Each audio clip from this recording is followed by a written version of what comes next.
Moon மேல first sound என்ன தெரியுமா? 1969 அப்போலோ 11 மிஷன் மூலமா ஃபர்ஸ்ட் டைம் ஹியூமன்ஸ் மூன் மேல லேண்ட் ஆனாங்க. நீல் ஆர்ம்ஸ்ட்ராங் ஃபர்ஸ்ட் ஸ்டெப் வச்சப்போ அவர் சொன்ன ஃபேமஸ் லைன் விரல் ஃபுல் வைரல் ஆயிடுச்சு. That's one small step for man, one giant leaf for mankind. ஆனா ஷாக்கிங் பார்ட் என்ன தெரியுமா?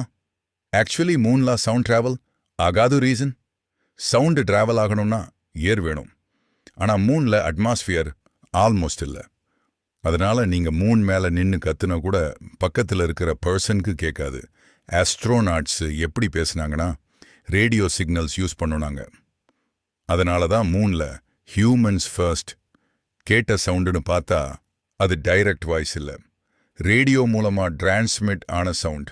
இன்னைக்கும் அந்த ஃபர்ஸ்ட் மூன் வேர்ட்ஸ் ஹிஸ்டரியோட பிக்கஸ்ட் மொமெண்ட்ஸ்ல ஒன்றுன்னு சொல்லுவாங்க. இதே மாதிரி வீடியோஸ் வேணும்னா சப்ஸ்கிரைப் பண்ணுங்க.